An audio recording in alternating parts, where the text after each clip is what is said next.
We have struck their a large number of their airfields, and we've struck a large number of their installations. Runway, of course, damaged at 2 places.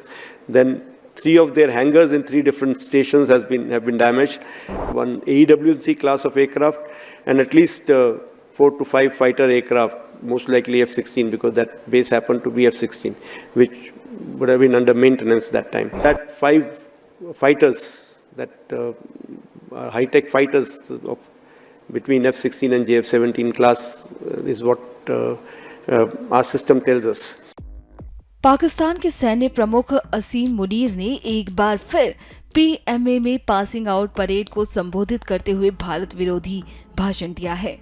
ये ऐसे समय में हुआ है जब उनके सैनिकों को अफगानिस्तान के साथ चल रहे संघर्ष में बड़ी चुनौतियों का सामना करना पड़ा है। न्यूज़पेपर डाउन के रिपोर्ट के अनुसार मुनीर ने कहा, परमाणु वातावरण में युद्ध की कोई गुंजाइश नहीं है। मुनीर ने साथ ही कहा कि पाकिस्तान डरेगा नहीं। हम आपकी बयानबाजी से ना तो कभी डरेंगे और ना ही दबाव में आएंगे, और बिना किसी हिचकिचाहट के पूरी दृढ़ता से, पूरी क्षमता से जवाब देंगे। आगे चलकर तनाव बढ़ने की जिम्मेदारी पूरी तरह से भारत पर होगी, जिसके अंततः पूरे क्षेत्र और उसके बाहर विनाशकारी परिणाम हो सकते हैं। मुनीर ने ये बात इस तथ्य को छिपाने के प्रयास में कही कि भारत में पराजय के बाद संघर्ष विराम की मांग करने वाले पाकिस्तान के DGMO ही थे। यदि शत्रुता की एक नई लहर शुरू होती है तो पाकिस्तान इसकी शुरुआत करने वालों की अपेक्षाओं से कहीं ज्यादा जवाब देगा।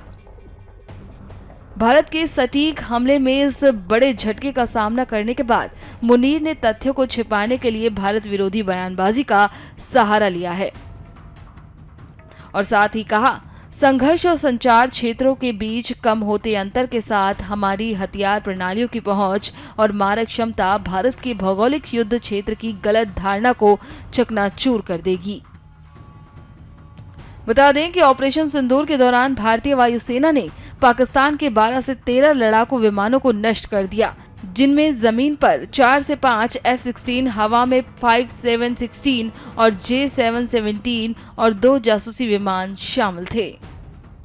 Pakistan losses are concerned, I think it was very clear, it was clearly spelled out in the initial debriefs also, that we have struck a large number of their airfields, and we've struck a large number of their installations, and what we have gathered from whatever int reports we have got is that on ground, because of our strikes, there have been radars at least 4 places, command and control centers at 2 places, runway, of course, damaged at 2 places.